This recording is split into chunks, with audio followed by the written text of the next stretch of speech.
Hello friends, welcome to our channel learning notebook. आज इस video में मैं आपके लिए लेकर आई हूँ class 7 social science exploring society India and beyond का chapter the rise of empires. Friends, ये जो चैप्टर है आज बहुत ही इंटरेस्टिंग चैप्टर है क्योंकि इसमें देखिए हम अराउंड इंडिया के 500 साल की हिस्ट्री के बारे में पढ़ने वाले हैं। तो आज इस वीडियो को एंड तक जरूर देखिएगा। और अगर आपको क्लास 7 सोशल साइंस का कोई और चैप्टर पढ़ना हो या क्लास 7 का कोई और सब्जेक्ट पढ़ना हो तो इसका सारा सिलेबस हमने अपने चैनल लर्निंग नोटबुक पर डाला हुआ है। आप उन वीडियोस को भी देख सकते हैं। और हाँ फ्रेंड्स, आप बहुत आसानी से ये सारी वीडियोस देख सकते हैं हमारी वेबसाइट पर, जिसका लिंक नीचे डिस्क्रिप्शन बॉक्स में आपको मिल जाएगा। तो आइए फ्रेंड्स, शुरू करते हैं द राइज ऑफ एम्पायर से, जिसमें आज हम पढ़ेंगे कि कैसे जो मगध था वो राइज हुआ और कैसे वो फॉल हुआ। तो आइए देखते हैं कि आज इस चैप्टर में हम कौन कौन से टॉपिक्स कवर कर रहे हैं। Firstly we will learn what is an empire, features of empire, reasons to expand into empire.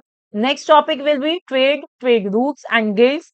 फिर हम पहुंच जाएंगे important topic the rise of Magadha पर, और हम बीच में पढ़ेंगे अराइवल ऑफ द ग्रीक्स के बारे में। And then we will learn the very important topic mighty Mauryas, where we will learn about rise of Chandragupta Maurya. और उसके बाद फ्रेंड्स हम बात करेंगे एक बहुत इंपॉर्टेंट पर्सन की इंडिया की हिस्ट्री में, जो थे कौटिल्य। उसमें हम पढ़ेंगे Kautilya's concept of a kingdom, Kautilya Saptanga. Then we will learn about the king who chose peace, and then we will learn about life in the Mauryan period, and our last topic will be fragile nature of empires. तो आइए देरी किस बात की है, शुरू करते हैं और समझते हैं what is an empire. Empire is a collection of smaller kingdoms or territories over which a powerful ruler exerts power, often after waging war. तो फ्रेंड्स देखिए, सबसे पहले ये समझना जरूरी है कि एम्पायर क्या होता है। छोटे छोटे किंगडम्स की कलेक्शन को, उसके समूह को हम कहते हैं एम्पायर। और इस एम्पायर पर कोई पावरफुल रूलर यानी कोई ताकतवर किंग उसको रूल करता है, उस एम्पायर को। और वो यूजुअली उन पर रूल कैसे करता है, वो वॉर करते हैं, और वॉर में जब उन स्मॉलर किंगडम्स पर वो अपनी जीत हासिल कर लेते हैं तो उन किंगडम्स को वो अपने बड़े किंगडम्स में शामिल कर लेते हैं और वो मिलकर बनते हैं एम्पायर। जैसे कि यहाँ इस पिक्चर में देखिए, ये एक पूरा एम्पायर है and it is a collection of these smaller kingdoms. Smaller kingdoms had their own rulers but were tributaries. They used to pay tribute, that is money, gold, grain or goods to the emperor as a sign of loyalty. अब ये जो empire थे और इनमें जो smaller kingdoms हुआ करते थे, उनके खुद के भी राजा होते थे, और उन स्मॉलर किंगडम्स को फ्रेंड्स कहते थे ट्रिब्यूटरीज। ये जो स्मॉलर किंगडम्स के राजा थे, ये एम्परर को ट्रिब्यूट पे करा करते थे। वो ट्रिब्यूट कुछ भी हो सकता था, चाहे पैसा हो, गोल्ड हो, ये ग्रेन हो या कोई सामान हो। और वो ये ट्रिब्यूट एम्परर को पे करते थे as a sign of loyalty, यानी कि अपनी वफादारी साबित करने के लिए। और इन रिटर्न ये जो एम्परर होता था, ये इन रूलर्स को अपने छोटे छोटे किंगडम्स पर रूल करने देता था। अब फ्रेंड्स देखिए, हमने यहाँ पे ये वर्ड पढ़ा एम्परर। तो एम्परर का मतलब होता है किंग ऑफ किंग्स, यानी राजाओं का राजा, या जिसे हम हिंदी में राजा अधिराज भी कहते हैं। तो ये जो एम्परर होता था, ये अपने एम्पायर की कैपिटल से ही इन सारे स्मॉलर किंगडम्स पर रूल करता था। यहीं से वो इनकी एडमिनिस्ट्रेशन, इनकी इकोनॉमी को देखता था। और ये जो छोटे छोटे रूलर्स थे, ये सब एम्परर को ट्रिब्यूट पे करते थे, और इन रिटर्न एम्परर उन्हें उन स्मॉलर किंगडम्स पर रूल करने देता था।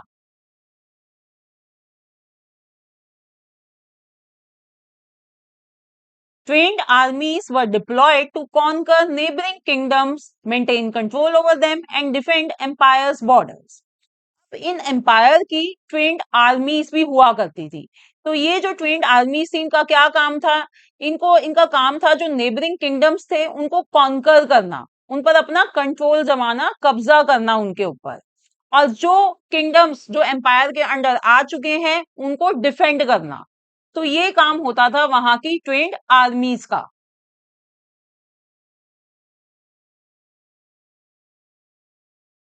Now next is features of empire. Friends, सबसे पहले तो एक बात याद रखिए कि एक स्ट्रॉन्ग एम्पायर जब भी बनता है जब उसका जो एम्परर होगा वो स्ट्रॉन्ग और पावरफुल होगा। तो जो एम्परर होता है वो एक स्ट्रॉन्ग कंट्रोल एक्सरसाइज करता है अपने पूरे एम्पायर पे, और वो ही सेंट्रल अथॉरिटी होता है। तो जो ये एम्परर था ये क्या क्या काम करा करता था अपने एम्पायर को मेंटेन करने के लिए और एक्सपैंड करने के लिए, वो देखते हैं। Maintains army to keep the tributary states under control, expand and defend the empire.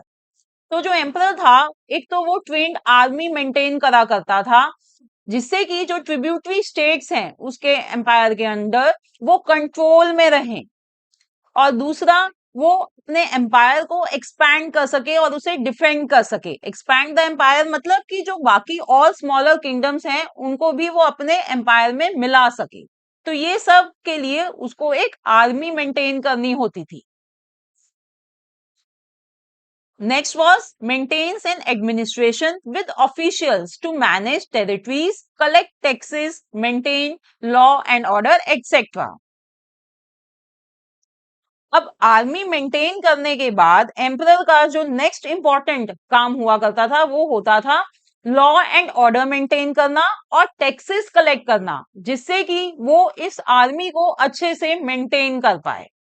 तो इसके लिए फ्रेंड्स एम्परर क्या करता था कि जो भी स्मॉलर किंगडम्स पर उसने अपना कब्जा, अपना अधिकार जमाया था, उनमें वो अपने ऑफिशियल्स को भेजा करता था, और ये ऑफिशियल्स उन स्मॉलर किंगडम से टैक्सेस कलेक्ट करा करते थे और वहां पर लॉ एंड ऑर्डर मेंटेन करते थे।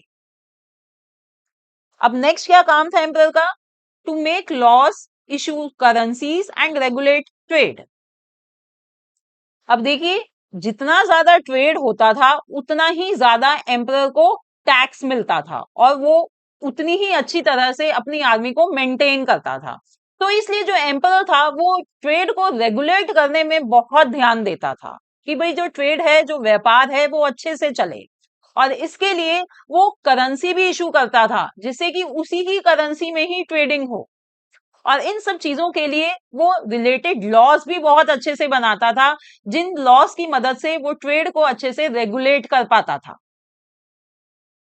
Now next was controls access to resources, that is mines, forest and agricultural produce and manpower. Emperor जितने भी स्मॉलर किंगडम्स पर अपना कब्जा जमाता था उन सब के रिसोर्सेस पर इसका अधिकार हो जाता था। जैसे कि वो रिसोर्सेस क्या थे, जैसे कि वहां की माइंस, वहां के जंगल, फॉरेस्ट, एग्रीकल्चर प्रोड्यूस यानी कि जो खेती से जो अनाज उगता था वो भी, उस पर भी राजा का अधिकार होता था। फिर मैन पावर यानी कि जो लोग उन स्मॉलर किंगडम्स में रहते थे उनके ऊपर भी ये कंट्रोल कर सकता था, वो क्या काम करते थे उन पर भी इसका अधिकार होता था एम्परर का। तो इन सभी स्मॉलर किंगडम्स के रिसोर्सेस पर जो एक्सेस था वो उनको एम्परर ही कंट्रोल करा करता था। Next is encourages art, literature, religions and schools of thoughts. तो जो एम्परर होता था वो अपने स्टेट में तो इन सब चीजों को एनकरेज करता ही करता था। जो न्यूली एक्वायर्ड स्मॉल किंगडम्स होते थे उनमें भी वो आर्ट, लिटरेचर, उनके जो धर्म थे और उनके जो स्कूल्स ऑफ थॉट्स थे उन्हें एनकरेज किया करता था। देखिए, जो भी नए किंगडम्स वो एक्वायर करता था जरूरी नहीं है कि जो उसके लोग थे, उस नए किंगडम के जो लोग उसके पहले वाले स्टेट्स के सेम लोग हों, इन द सेंस कि उनके भाई बिलीव सेम हो, उनके रिलीजन सेम हो या उनके स्कूल्स ऑफ थॉट सेम हो, ऐसा जरूरी नहीं था। तो इसीलिए जो अच्छा जो एम्परर होता था वो उन लोगों का भी, जो भी उनकी कलाएं होती थी, आर्ट, लिटरेचर, रिलीजन, उनके बिलीव्स, वो उन सबको एनकरेज करा करता था। वो चाहते थे कि नए लोग ये समझें कि जो एम्परर है वो उनके हित में काम कर रहा है, वो उनकी भलाई के लिए काम कर रहा है, इसलिए। Next is maintains infrastructure, roads, river and sea navigation for trade and people's welfare. अब फ्रेंड्स देखिए, जो अच्छा एम्परर होता था वो अपने राज्य में इंफ्रास्ट्रक्चर पे भी बहुत ध्यान देता था कि भाई वो इंफ्रास्ट्रक्चर जैसे कि वहां की जो सड़कें हैं वो सही रहे, वहां पे जो रिवर और सी का जो रूट है ट्रेडिंग के लिए, भाई बोट्स वगैरह आसानी से पानी से जाकर ट्रेड कर पाए, इन सब चीजों पर भी वो बहुत ध्यान देता था। क्यों? क्योंकि मैंने आपको बताया था ना कि भाई जितना अच्छा ट्रेड होगा उतना ज्यादा टैक्स एम्परर को मिलेगा, उतनी अच्छी तरह से अपनी आर्मी को मेंटेन कर पाएगा। तो जो एक अच्छा एम्परर होता था वो इंफ्रास्ट्रक्चर मेंटेन करने पर भी बहुत ध्यान देता था ट्रेडिंग के लिए, और लोगों की बाकी जनरल पब्लिक की भलाई के लिए भी कि भाई वो भी उनको भी सहूलतें मिलती रहें। तो ये सभी फीचर्स थे एम्पायर के, ये सभी काम एम्परर करा करता था।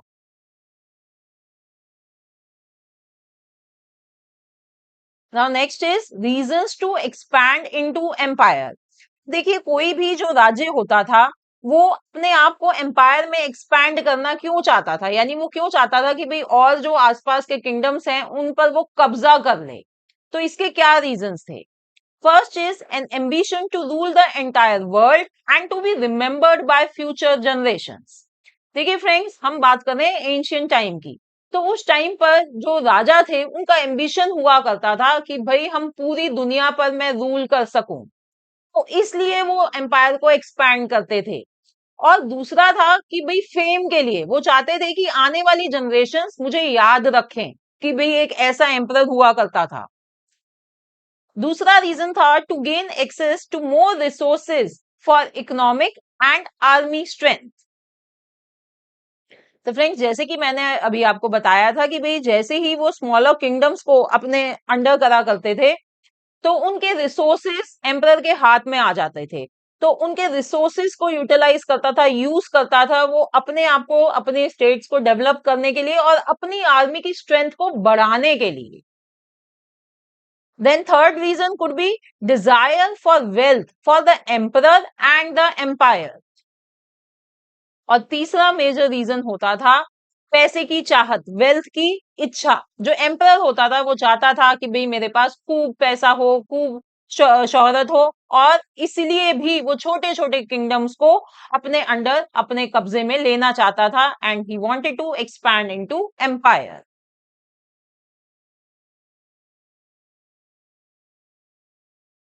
Now let's understand about trade, trade routes and guilds.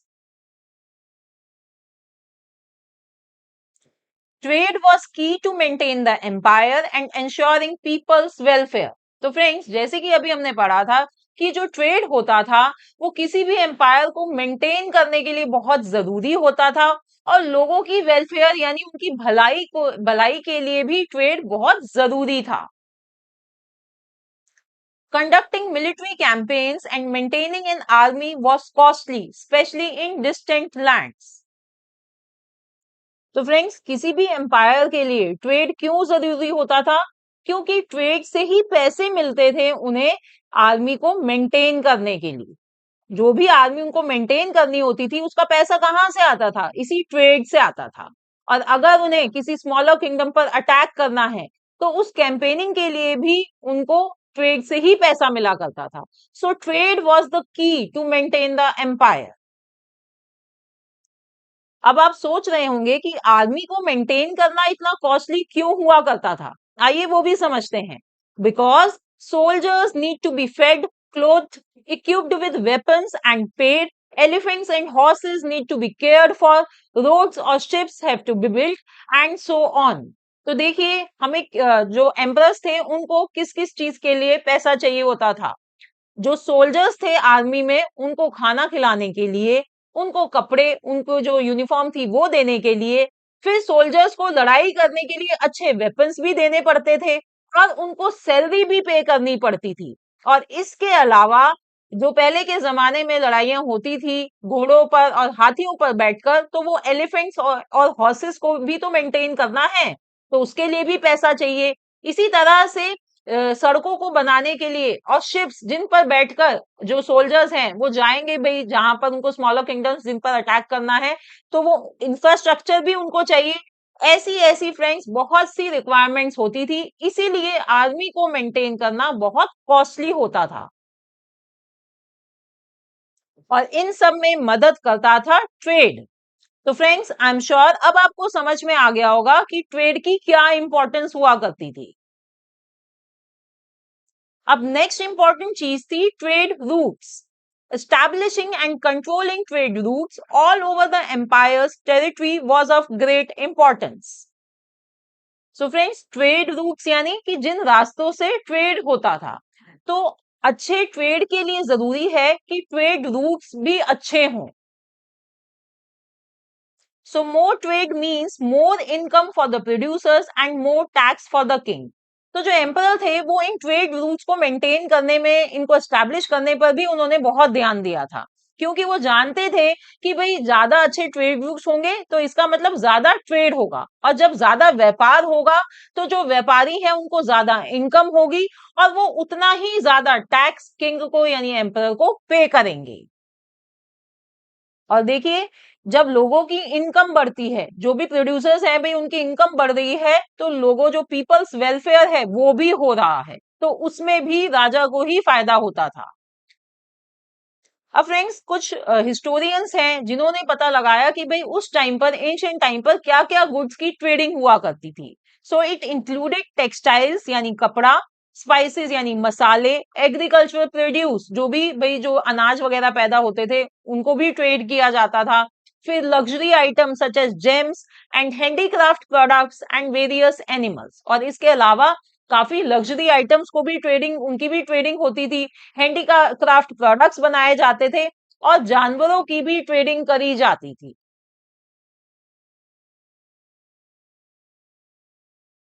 तो फ्रेंड्स, ये देखिए, ये होते थे उस टाइम पर ट्रेड रूट्स। तो इनमें जो दो मेजर ट्रेड रूट्स थे जो हमने प्रीवियस चैप्टर में पढ़े थे, ये देखिए, ये है उत्तर पथ, और ये जो ब्लू में आपको सारा दिखाई दे रहा है ये सारा उत्तर पथ था। और इसके अलावा एक दूसरा जो फेमस ट्रेड रूट था वो था ये येलो में जो दिखाई दे रहा है, दक्षिण पथ। इन दो इंपॉर्टेंट ट्रेड रूट्स के अलावा भी और भी ट्रेड रूट्स एस्टैब्लिश करे गए थे, जो आपको यहाँ रेड में दिखाई दे रहे हैं, ये देखिए सारी तरफ। और फ्रेंड्स, ये जो ट्रेडिंग हुआ करती थी ये सिर्फ विद इन इंडिया नहीं होती थी, ये बाहर की, आउटसाइड इंडिया, ये बाहर की कंट्रीज के साथ भी ट्रेडिंग करा करते थे।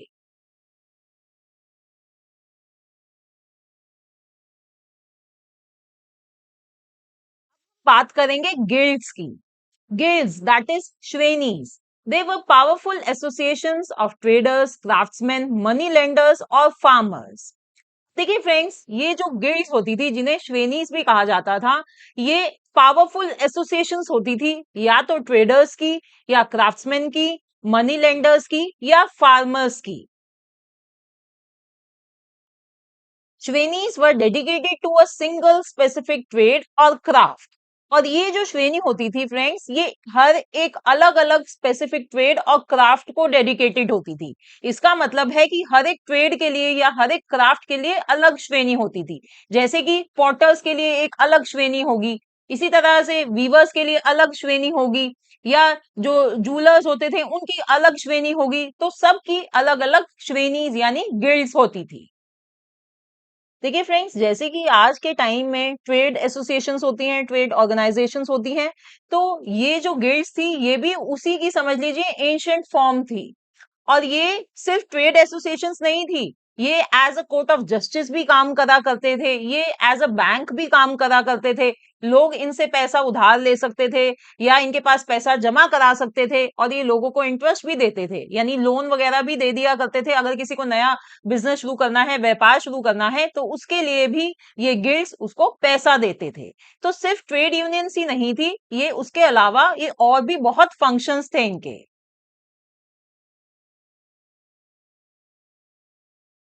Members of a guild elect their own leader and executive officers. और फ्रेंड्स देखिए, जो गिल्ड होती थी ये डेमोक्रेटिक इन नेचर होती थी, यानी कि जो इसके मेंबर्स होते थे वो अपना लीडर और अपने ऑफिसर्स खुद चुनते थे, और जो लीडर होता था वो सारे डिसीजंस लेता था, और उस लीडर को किंग का सपोर्ट भी होता था। Shrenis had the autonomy to create their own rules and regulations of Shreni Dharm, and the king was not to interfere with them. देखिए, ऑटोनॉमी का क्या मतलब है, यानी सेल्फ गवर्निंग बॉडी। तो ये जो श्रेणीज होती थी ये अपने लीडर और अपने ऑफिसर्स तो खुद चुनती ही चुनती थी, यहाँ तक कि अपने रूल्स और रेगुलेशंस भी, जिनको ये श्रेणी धर्म कहते थे, उन्हें वो खुद बनाती थी। और जो किंग था वो इन सब चीजों में इंटरफेयर नहीं करता था। और किंग फ्रेंड्स इसलिए इंटरफेयर नहीं करता था क्योंकि अगर जो श्रेणी है वो अगर अच्छे से काम कर रही होगी तो ट्रेड जो है वो फ्लरिश करेगा, और जब ट्रेड फ्लरिश करेगा, किंग को अच्छा खासा टैक्स मिलेगा, तो उसको इंटरफेरेंस करने की जरूरत भी क्या थी। और अब फ्रेंड्स मैं श्रेणी धर्म के बारे में आपको कुछ और भी बताना चाहती हूँ। देखिए ये जो श्रेणी धर्म था, ये जो इलेक्टेड लीडर था सिर्फ वो अकेला ही इसे नहीं बनाता था, जितने भी मेंबर्स होते थे गिल्ड के वो आपस में डिस्कस करके इसको बनाते थे। जो भी दिक्कतें उनको ट्रेड में आ रही थी उसके ऊपर, या जैसे कि अगर ट्रेड बढ़ाना है या कैसे ट्रेड ढंग से चलता रहे, उस चीज से रिलेटेड जो भी रूल्स एंड रेगुलेशन उनको बनाने होते थे, उनको वो डिस्कस करते थे आपस में सब मिलकर, और फिर श्रेणी धर्म बनता था। तो जब सभी मेंबर्स उन पर एग्री कर जाते थे तो उन चीजों को फाइनलाइज डॉक्यूमेंट करा जाता था और उसको किंग के पास एक सिंबॉलिक अप्रूवल के लिए भेज दिया जाता था, यानी कि औपचारिकता मात्र अप्रूवल के लिए किंग के पास उस डॉक्यूमेंट को भेजा जाता था। और फिर ये rules and regulations they were circulated among members and all श्रेणी members were required to adhere to them. और जब किंग का अप्रूवल मिल जाता था तो ये सभी रूल्स और रेगुलेशंस को सभी मेंबर्स के बीच सर्कुलेट करा जाता था और सभी को इनको फॉलो करना होता था। मतलब बिल्कुल उनके जो रूल्स और रेगुलेशंस थे उनको अच्छे से सभी श्रेणी मेंबर्स को फॉलो करना होता था।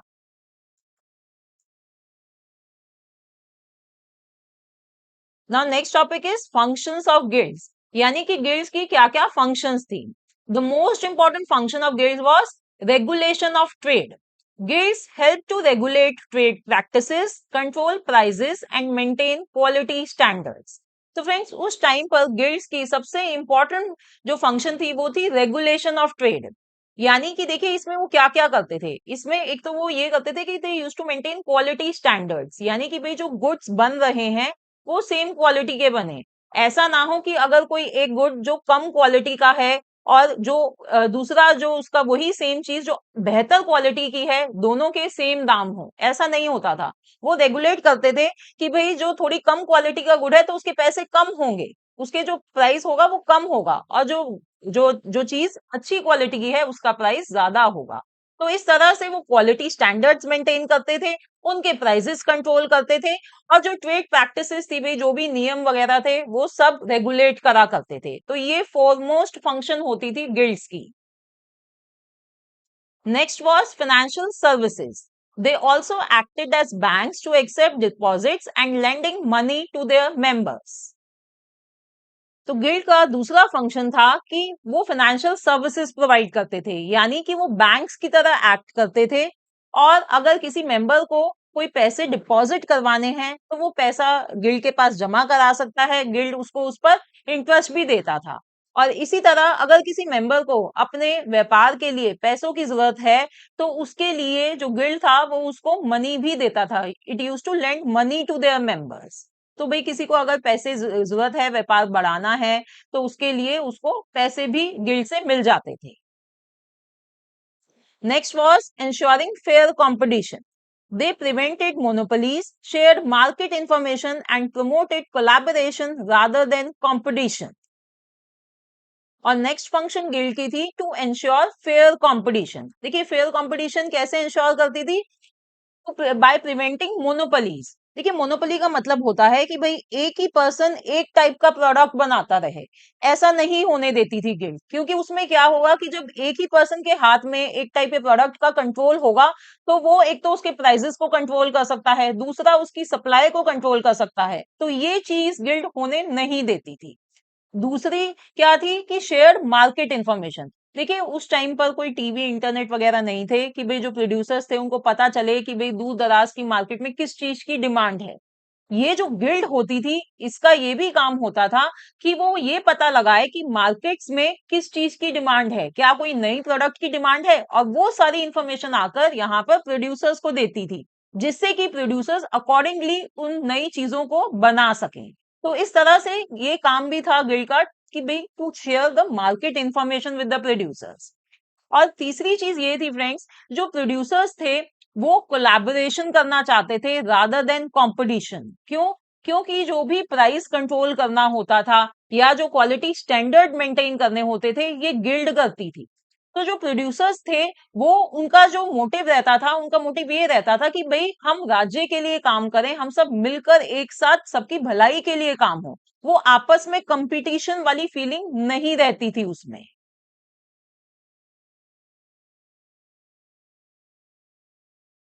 Next function was dispute resolution. Guilds acted as courts or mediators to resolve disputes between members or with outsiders, providing a system of justice within their community. So friends, जब इतने सारे लोग आपस में एक साथ काम कर रहे होते थे तो डिस्प्यूट भी कहीं ना कहीं जरूर होता था। तो ये जो गिल्ड थे ये उन डिस्प्यूट्स को रिजॉल्व करने में मदद करते थे। देखिए कुछ डिस्प्यूट्स तो ऐसे होते थे जो श्रेणी धर्म के अकॉर्डिंगली रिजॉल्व कर दिए जाते थे, बट जो और भी ऐसे डिस्प्यूट्स थे जो श्रेणी धर्म के अंदर नहीं आते थे, तो उनमें जो गिल्ड्स थी वो फैसिलिटेट करती थी कि भाई वो जो भी डिस्प्यूट हो वो जल्दी से जल्दी रिजॉल्व हो सके। ये डिस्प्यूट जो होते थे वो मेंबर्स के विद इन भी हो सकते हैं, या हो सकता है कि भाई जो गिल्ड का मेंबर हो किसी आउटसाइडर के साथ उसका कोई झगड़ा हो गया हो, उन सब चीजों को भी रिजॉल्व करवाती थी गिल्ड्स।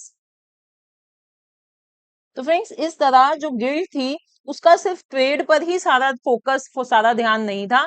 उसका ध्यान ये भी था कि भाई अगर कुछ भी दिक्कत, कहीं झगड़ा वगैरह हो रहा है तो उसे भी जल्दी से जल्दी हम रिजॉल्व करवाएं, जिससे कि जो ट्रेड है वो दोबारा स्टार्ट हो और वो फ्लरिश होए।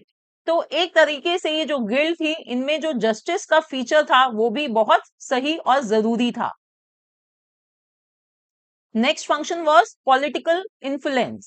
They represented the interest of their members with rulers regarding policy decisions that affected their trades. तो देखिए इस पॉइंट का मतलब है कि अगर किंग कोई ऐसी पॉलिसी ले आता था जिससे कि जो ट्रेड है वो नेगेटिवली इफेक्ट होता था, तो जो इंडिविजुअल ट्रेडर्स तो जाकर किंग से मिल नहीं सकते थे, भाई एक अकेले आदमी की कौन सुनेगा। तो जब ये गिल्ड आए तो जो इसके लीडर्स थे वो उन सभी मेंबर्स को रिप्रेजेंट करते थे, राइट। तो वो जो थे लीडर्स वो किंग से मिल सकते थे और वो किंग को उस पॉलिसी के बारे में बताते थे कि भाई जो ये आपकी पॉलिसी आई है इससे हमारा जो ट्रेड है वो इफेक्ट हो रहा है। तो अकॉर्डिंगली जो किंग होता था वो उस पॉलिसी को बदलता था। तो इस तरह से जो ये गिल्ड थी इनका एक पॉलिटिकल इन्फ्लुएंस भी था। तो फ्रेंड्स देखिए ये 5 इंपॉर्टेंट फंक्शंस थे गिल्ड्स के, और इन फंक्शन से अब आपको समझ में आया होगा कि जो गिल्ड्स थी वो कितनी पावरफुल थी। ठीक है, हमने स्टार्टिंग में पढ़ा ना, the guilds were powerful associations. तो अब आपको अच्छे से समझ आ गया होगा ये सारी फंक्शंस थी गिल्ड्स की और इसीलिए वो इतनी पावरफुल थी। तो फ्रेंड्स ये जो ट्रेड रूट्स और गिल्ड्स थे ये बहुत इंपॉर्टेंट थे एंशियंट टाइम में ट्रेड के लिए।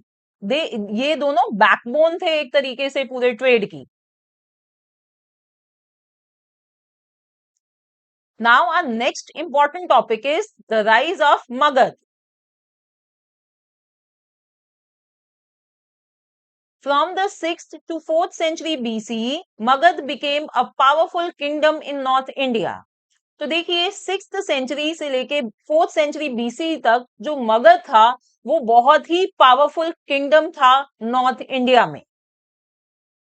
Magad was one of the 16 Mahajanpads which played a crucial role in the formation of India's first empire, that is the Mauryan Empire.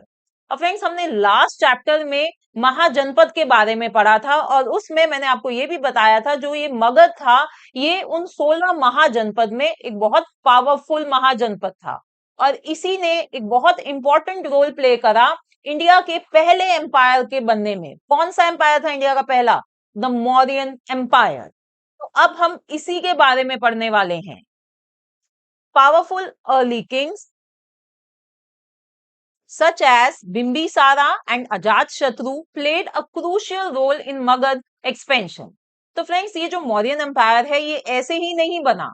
उस टाइम पर हम बात कर रहे हैं पावरफुल अर्ली किंग्स। देखिए 6th सेंचुरी जब स्टार्ट हुई तो उसके टाइम पर बहुत पावरफुल किंग्स थे। शुरुआती दौर में ये बिंबिसारा और अजात शत्रु, इन दोनों ने बहुत ही क्रूशियल, बहुत ही इंपॉर्टेंट रोल प्ले करा मगध को एक्सपैंड करने में, जिससे कि आगे चलकर मौर्यन एम्पायर बना।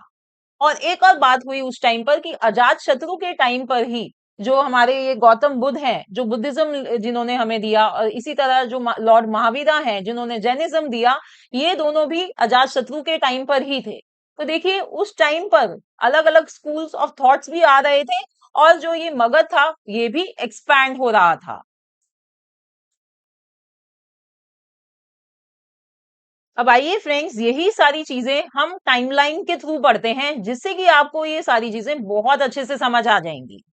तो देखिए हम बात कर रहे हैं 6th सेंचुरी बीसी से लेकर 4th सेंचुरी बीसी तक। तो इस टाइम पर सबसे पहले आई ये हरियंक डायनेस्टी। तो इसमें ये दो इंपॉर्टेंट राजा थे, बिंबिसारा और अजात शत्रु। इन दोनों ने मिलकर बहुत अच्छा काम करा मगध को एक्सपैंड करने में। तो इसका ये टाइम पीरियड भी मैंने यहाँ लिखा हुआ है, राइट। अब इसके बाद हरियंक डायनेस्टी के बाद आई Shishunaga dynasty.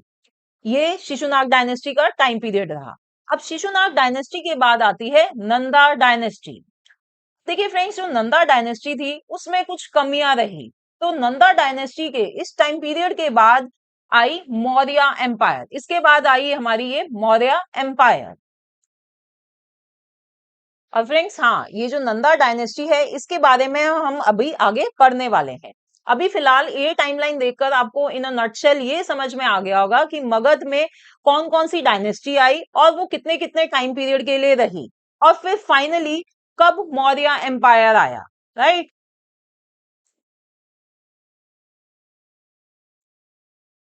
Now the question is why Magad was the most suitable kingdom to grow into the first Indian empire. Friends देखिए क्वेश्चन ये उठता है कि भाई जो 16 महाजनपद थे उनमें से मगध में ही ऐसा क्या था कि वो फर्स्ट इंडियन एम्पायर बना, बाकी क्यों नहीं बन पाए। तो फ्रेंड्स इसका राज छुपा है इन रीजंस में। पहला जो सबसे ज्यादा इंपॉर्टेंट रीजन था वो था उसकी strategic location. Magad was situated in the fertile Gangetic plains, providing access to rich agricultural land.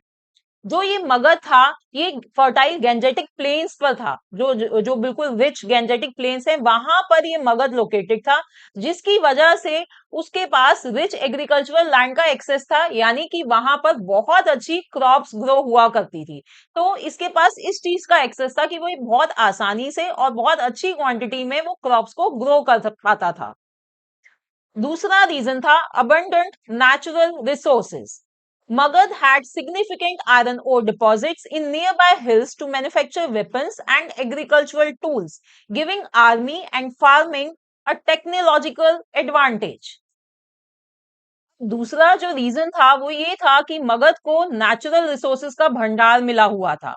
जो भी उसके आसपास के हिल्स थे, माउंटेन्स थे, उनसे मगध को आयरन ओर बहुत मिलता था, जिसकी मदद से वो अच्छे वेपन्स मैन्युफैक्चर करते थे और उनकी आर्मी को फायदा होता था। और इसी आयरन ओर की मदद से वो अच्छे एग्रीकल्चरल टूल्स भी बना पा रहे थे, जिससे कि उनकी फार्मिंग जो थी वो और बेहतर होती जा रही थी। तो ये एडवांटेजेस थे मगध के पास। और इसके साथ साथ फ्रेंड्स मगध के पास बहुत सारे फॉरेस्ट भी थे, जिन फॉरेस्ट से उनको लकड़ियां मिलती थी कंस्ट्रक्शन के लिए, अपने घर वगैरह वो लकड़ियों से बना पाते थे, और उन्हीं फॉरेस्ट से वो एलिफेंट्स भी ले सकते थे, लेकर आते थे, और उनको अपनी आर्मी में शामिल कर लिया करते थे, उन एलिफेंट्स को जिनको वो वॉर एलिफेंट्स कहा करते थे। तो ये ऐसे ऐसे एडवांटेजेस थे मगध के पास। Next point was surplus trade. Production of surplus food grains allowed people to focus on arts and crafts, which were in demand both inside and outside. तो फ्रेंड्स जैसे कि मैंने आपको बताया कि भाई वो इतने फर्टाइल गैंजेटिक प्लेन पर सिचुएटेड थी मगध, तो इस वजह से उसके पास सरप्लस फूड ग्रेन्स रहता था, जो खेती होती थी वो बहुत अच्छी होती थी। तो इस वजह से जो लोग थे उनको भाई इन फूड ग्रेन्स पर, एग्रीकल्चर पर इतना ध्यान देने की जरूरत नहीं पड़ती थी। They were able to focus on arts and craft. वो इन कलाओं पर ज्यादा ध्यान दे पा रहे थे, और इनकी डिमांड भी बहुत ज्यादा थी, अंदर भी और बाहर भी। ठीक है, तो इस वजह से वहां पर जो मगध का ट्रेड था वो सरप्लस में रहता था। And the Ganga and Son rivers were used for transportation which boosted trade further. और जो मगध के पास ये रिवर्स भी थी, गंगा और सोन रिवर्स, और इनकी मदद से वो जो भी प्रोडक्ट्स बनाते थे उन्हें आसानी से दूर दराज के एरियाज में ट्रांसपोर्ट कर देते थे, जिससे कि ट्रेड अच्छा खासा फ्लरिश हो रहा था। Next point, natural defense. Ganga, Son and Champa rivers formed natural boundaries, making it challenging for enemy armies to attack Magad.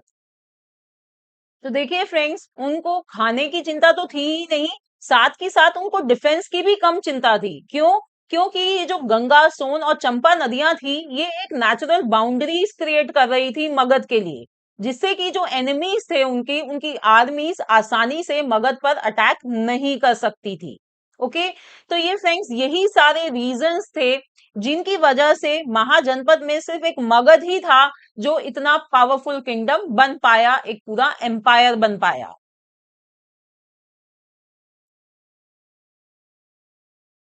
Friends, अब हम बात करेंगे नंदा डायनेस्टी की। अभी हमने पीछे टाइमलाइन में देखा था कि जब मगध एक्सपैंड हो रहा था तो बीच में नंदा डायनेस्टी आती है। शिशुनाग डायनेस्टी को ओवरथ्रो, उसको उखाड़ने के बाद मगध में आई थी ये नंदा डायनेस्टी।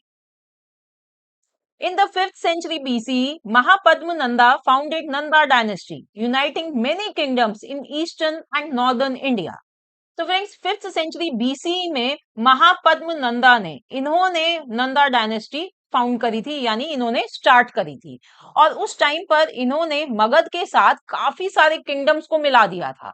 आप जैसे कि इस मैप में देख रहे हैं, देखिए ये जितना भी आपको ऑरेंज जो एरिया नजर आ रहा है, ये सारा एरिया था नंदा डायनेस्टी के अंडर। और देखिए यहाँ पर सिर्फ इतना सा था पहले मगध, और फिर इन्होंने महापद्म नंदा ने धीरे धीरे कर कर ये सारे जो एरियाज थे, ये सारे किंगडम्स अपने अंडर ले लिए थे। तो इतना ज्यादा एक्सपैंड हो गया था नंदा डायनेस्टी के टाइम पर Magadh. He issued coins and had a large army showing his wealth and power.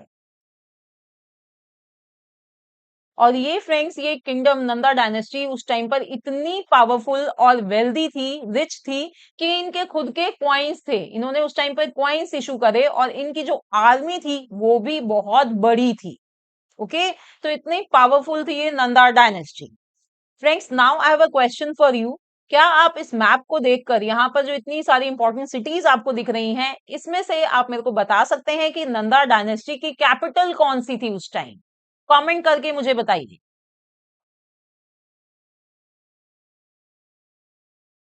The last Nanda king, who is Dhan Nanda, he was very rich but was unpopular for exploiting people.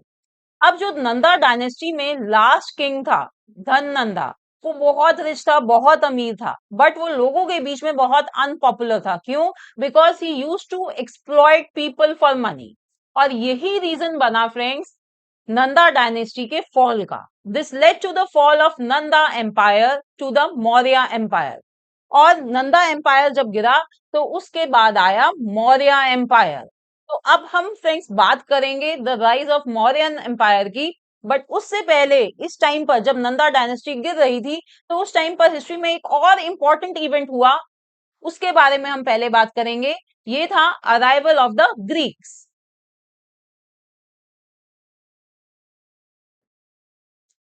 Alexander was a young and powerful Greek king and master of battlefield tactics.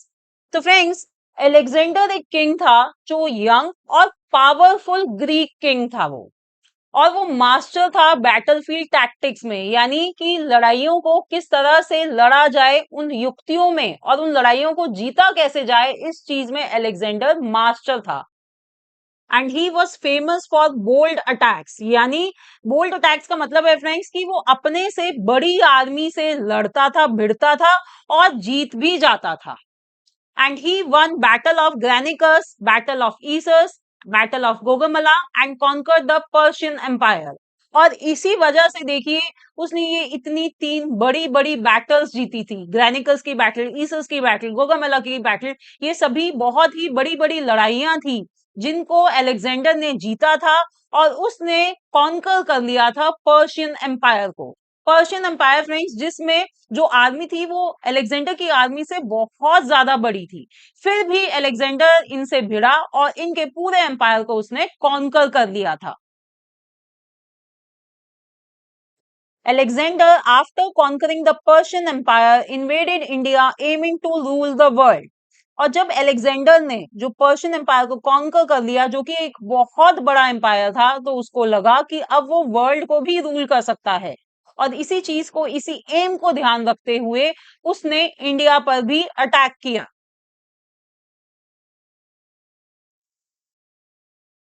Alexander advanced into Punjab where he defeated Porus in Battle of Hydaspes in 326 BCE। तो friends, Alexander ने जब India में वो घुसा तो छोटे छोटे kingdoms पर उनको अपने कब्जे में लेता चला गया, और जब वो पंजाब में पहुंचा तो वहां पर उसका सामना हुआ पोरस से।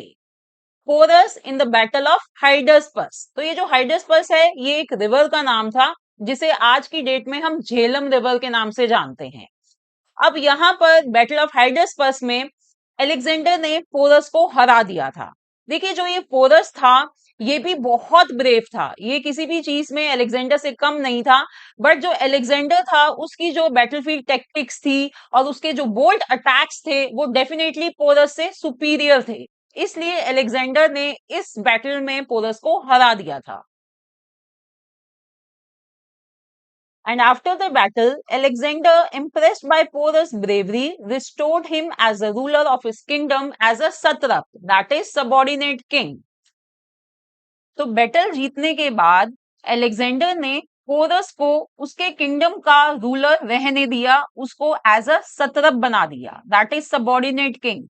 देखिए, क्योंकि जो अलेक्जेंडर था वो पोरस की ब्रेवरी से इतना इंप्रेस हुआ कि उसने उसका राज्य उसी को कहा कि वो उस पर खुद ही रूल करेगा, but as a subordinate king, जिसे कहते थे वो सत्रप।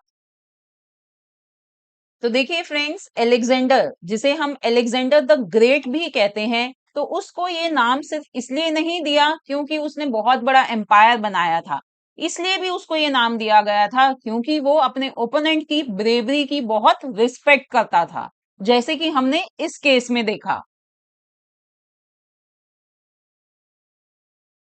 East of Porus kingdom near the Ganges river was the powerful Nanda empire of Magad। Porus के किंगडम के बाद गैंजेस रिवर के पास था नंदा एम्पायर ऑफ मगध, जो बहुत ही पावरफुल था, राइट, वेल्दी भी था और उसकी आर्मी भी बहुत बड़ी थी। अब पोरस को हराने के बाद अलेक्जेंडर ने नंदा एम्पायर पर कब्जा करने की सोची। बट जैसे कि मैंने आपको बताया था कि जो मगध था वो बहुत ही ज्यादा वेल्दी किंगडम था और उसकी आर्मी भी बहुत बड़ी थी। यहाँ तक कि जो नंदा एम्पायर की आर्मी थी वो अप्रोक्सीमेटली 5 टाइम्स बड़ी थी अलेक्जेंडर की आर्मी से। इतना फर्क था दोनों की आर्मीज में। Now tired and homesick, his soldiers violently opposed Alexander when he insisted on crossing the river Ganges। अब देखिए क्या हुआ। अब अलेक्जेंडर ने अपनी आर्मी को आदेश दिया कि भाई गंगा रिवर को क्रॉस करके नंदा एम्पायर पर अटैक करना है। बट जो उसके सोल्जर्स थे, उसकी आर्मी थी, उन्होंने इस चीज को बहुत ही स्ट्रांगली वॉलेंटली अपोज किया। क्या रीजन थे उनके इस चीज को अपोज करने के लिए? देखिए, कुछ रीजंस हैं इसके। क्या क्या? पहला तो रीजन यही है कि जो आर्मी थी वो बिल्कुल थक चुकी थी। आप समझिए फ्रेंड्स कि कितने सालों से वो सिर्फ लड़ाइयां ही लड़ रहे थे, तो वो इस चीज से थक चुके थे और वो होम सिक थे, वो घर जाना चाहते थे, राइट। फिर दूसरा रीजन ये था कि अलेक्जेंडर की आर्मी को बहुत ज्यादा क्षति पहुंची थी पोरस के साथ लड़ने में। ये जो पोरस के साथ उसने लड़ाई करी थी ये सबसे कॉस्टलीस्ट बैटल रही थी अलेक्जेंडर के लिए। यहाँ तक कि जब उन्होंने पर्शिया पर अटैक करा था तो उसमें भी उनके इतने सोल्जर्स नहीं मरे थे जितने पोरस के साथ लड़ाई करने में इन द बैटल ऑफ हाइडसपस मरे थे। तो उनकी जो आर्मी थी उस वो बहुत ज्यादा उसको लॉस हो चुका था। और तीसरा सबसे बड़ा रीजन यही था कि अलेक्जेंडर की आर्मी को पता था कि जो नंदा डायनेस्टी की आर्मी है वो उनसे 5 गुना बड़ी है। तो उन्हें साफ साफ दिख रहा था कि वो नंदा डायनेस्टी की आर्मी के सामने नहीं टिक पाएंगे। इसलिए फ्रेंड्स, जब अलेक्जेंडर ने अपनी आर्मी को आदेश दिया नंदा डायनेस्टी पर अटैक करने का, रिवर गंगा को क्रॉस करने का, तो उन्होंने इस चीज पर रिवोल्ट कर दिया।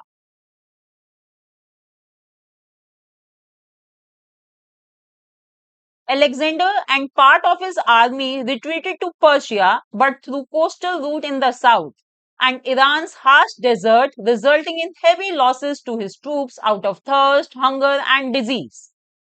अब अलेक्जेंडर ने भी अपनी आर्मी की बात सुनी और उसने रिट्रीट कर लिया पर्शिया पर वापस, यानी कि वो वापस जाने का उसने शुरुआत कर दी।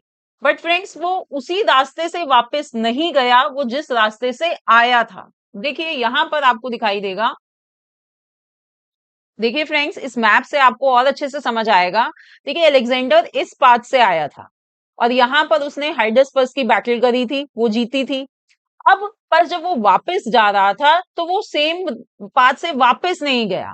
इस चीज को आप इधर जूम करके देखिए, यही यहाँ पर आपको जूम करके दिखाया हुआ है। वो इस पाथ से वापस जाने की बजाय वो नीचे यहाँ पर साउथ में चला गया। ये देखिए इंडस रिवर है, तो उसके साथ साथ उसके बैंक्स पर से साउथ में चला गया वो।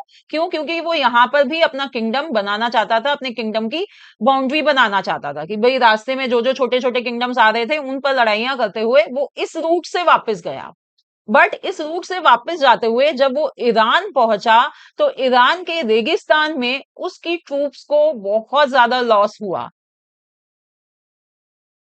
रेगिस्तान के हार्श कंडीशंस की वजह से, भूख से, प्यास से और बीमारियों से अलेक्जेंडर की काफी आर्मी मर गई।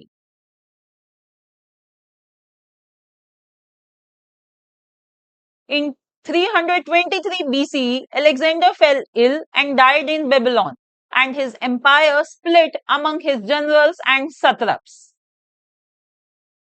अब देखिए 323 बीसी में अलेक्जेंडर बीमार पड़ गया और वो मर गया कहां पर? बेबीलोन सिटी में एट द एज ऑफ 32। सिर्फ 32 ईयर्स का था अलेक्जेंडर जब उसकी डेथ हो गई, क्योंकि वो बीमार पड़ गया था। और फिर जो उसका इतना बड़ा राज्य जो उसने एम्पायर बनाया था उसमें पॉलिटिकल रिवोल्ट हो गया सभी जनरल्स और सत्रप्स के बीच में, और उन्होंने उस एम्पायर को अपने बीच बांट लिया। तो फ्रेंड्स ये सब हो रहा था आउटसाइड इंडिया, और इनसाइड इंडिया क्या चल रहा था? इंडिया में हो रहा था rise of Maurya empire.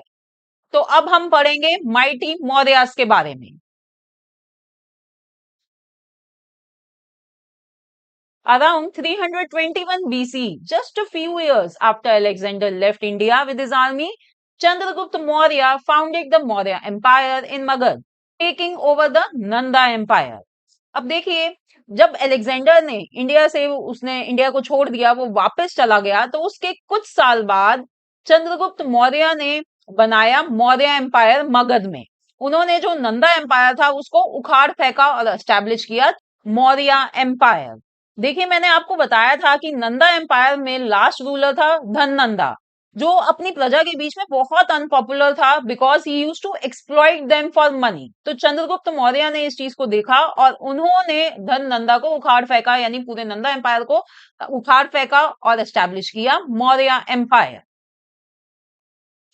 Chandragupta expanded the empire from northern plains to the Deccan plateau. और फिर जो चंद्रगुप्त थे वो बहुत ब्रेव थे, पावरफुल थे, और उन्होंने जो पूरा एम्पायर था उसको बहुत एक्सपैंड किया। देखिए नॉर्दर्न प्लेन से डेक्कन प्लेटू तक। आप फ्रेंड्स इसको इस तरह समझ सकते हैं कि जो नंदा एम्पायर के अंडर जो पूरा एम्पायर था, चंद्रगुप्त ने उसको ऑलमोस्ट 3 टाइम्स बढ़ा दिया था। देखिए जो अफगानिस्तान पाकिस्तान जो एरिया है आज की डेट में, वहां तक चंद्रगुप्त मौर्य ने अपना एम्पायर बढ़ा लिया था। He defeated Greek satraps left behind by Alexander in the northwest and integrated that region into his empire. और देखिए जो यहां तक कि जो अलेक्जेंडर अपने पीछे जो ग्रीक सत्रप्स जिनको एस्टैब्लिश करके गया था वो नॉर्थ वेस्ट रीजन में, उन सबको भी चंद्रगुप्त मौर्य ने हराया था और उनका सारा रीजन अपने एम्पायर में इंटीग्रेट कर लिया था, मिला लिया था।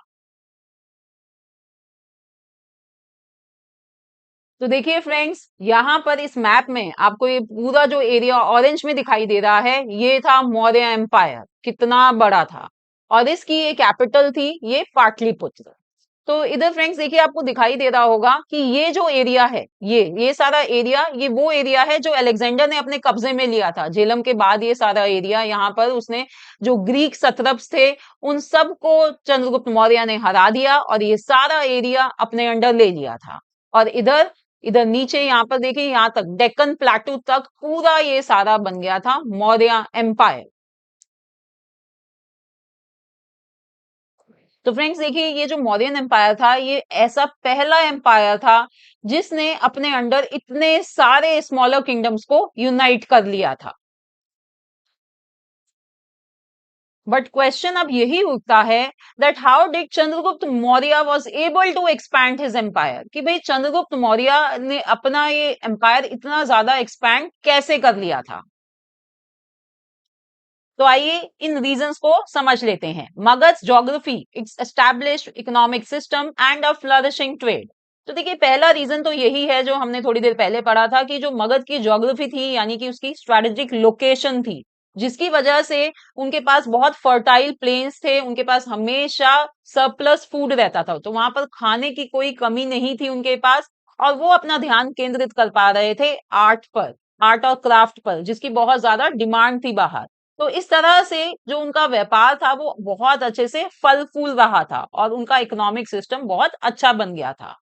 अब सेकंड रीजन जो था वो था all this combined with the advice of master strategist Kautilya helped Chandragupta Maurya gradually expand his empire. और दूसरा रीजन जो फॉरमोस्ट रीजन ये भी था फ्रेंड्स कि उनके पास था एक चीफ एडवाइजर कौटिल्य जो चंद्रगुप्त मौर्य के लिए बहुत ज्यादा हेल्पफुल था। और उसने जो जो सलाह दी चंद्रगुप्त मौर्य को, उन्होंने उसकी सारी सलाह मानी और इस वजह से वो अपने एम्पायर को इतना एक्सपैंड कर पाए। तो आइए अब हम और पढ़ते हैं कौटिल्य के बारे में। Kautilya, who was also known as Chanakya or Vishnugupta, was a teacher at Takshashila university.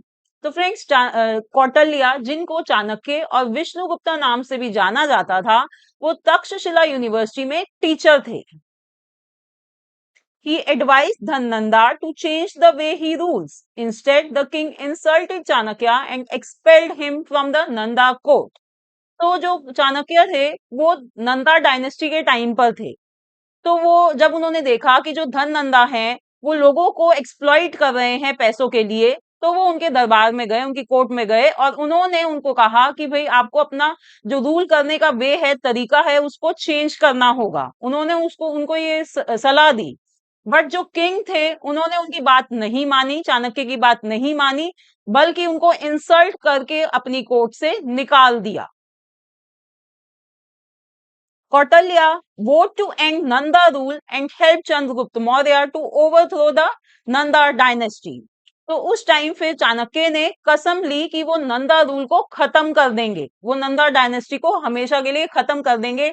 और उन्होंने चंद्रगुप्त मौर्य की इसलिए मदद करी जिससे कि नंदा डायनेस्टी को वो उखाड़ सकें।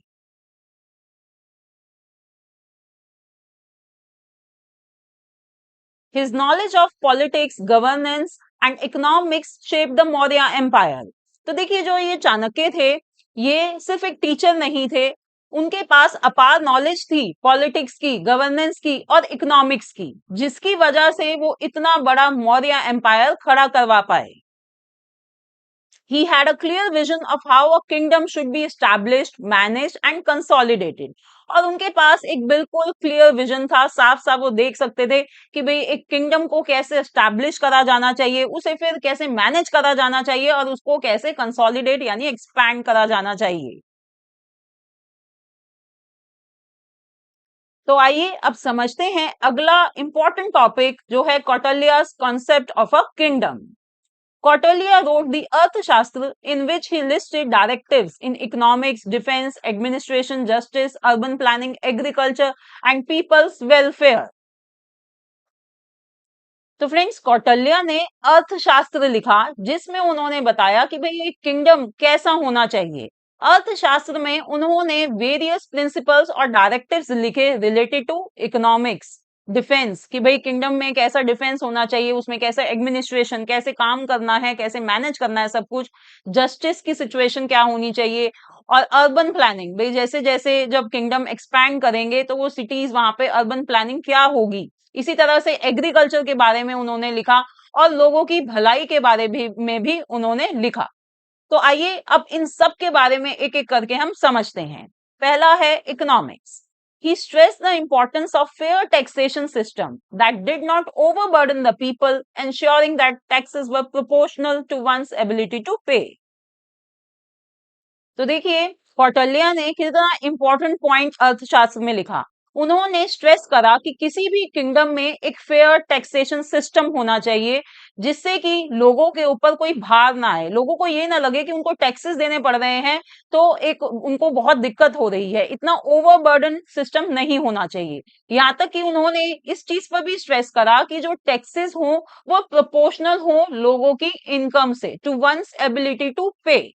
तो एक ये बहुत इंपॉर्टेंट कॉन्सेप्ट कौटिल्य ने दिया अपनी अर्थशास्त्र में। Now next is justice. He gave system of laws to deal with corruption and punishments for false activities.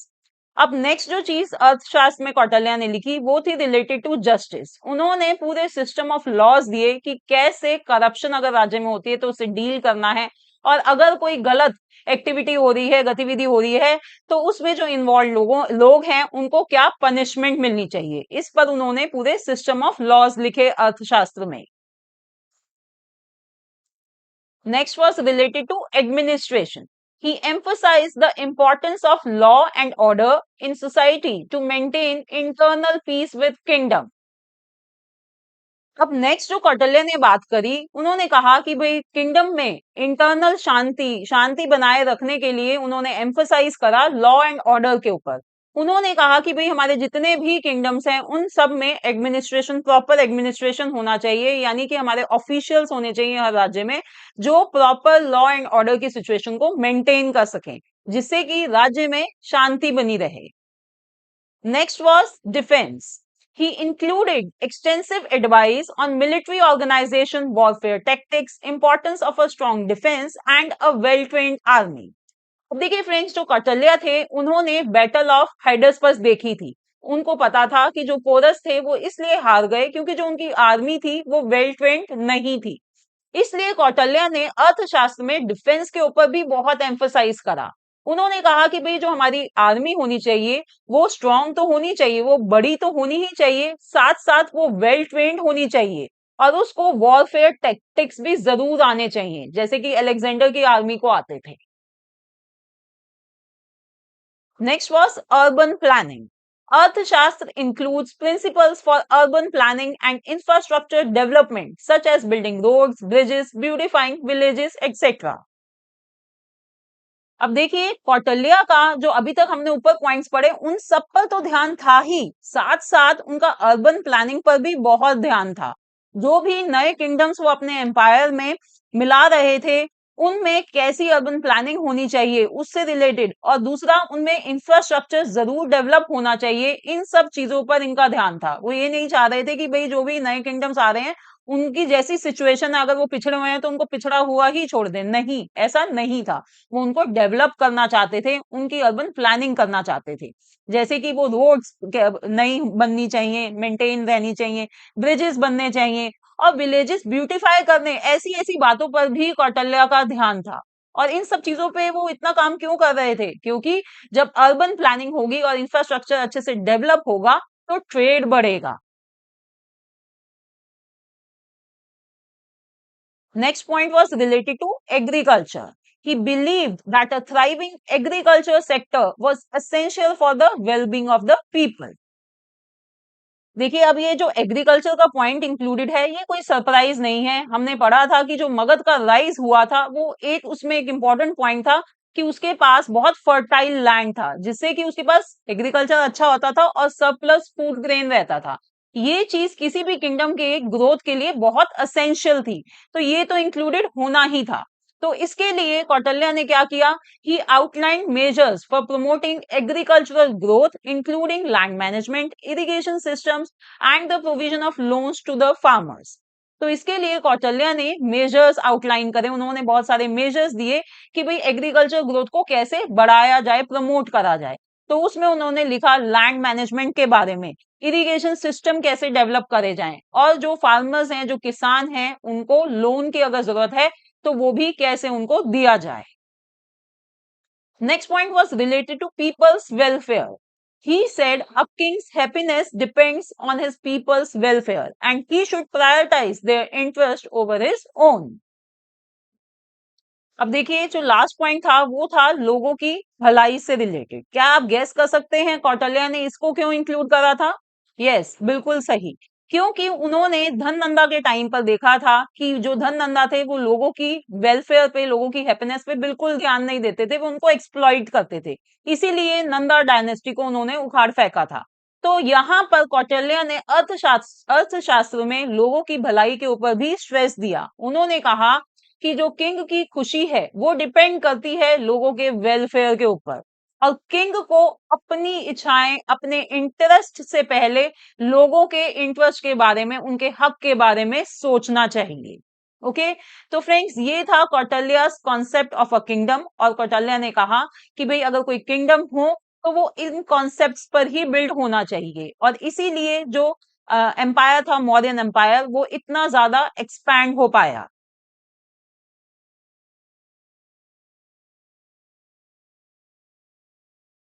Now we are going to learn about Kautilya's Saptang.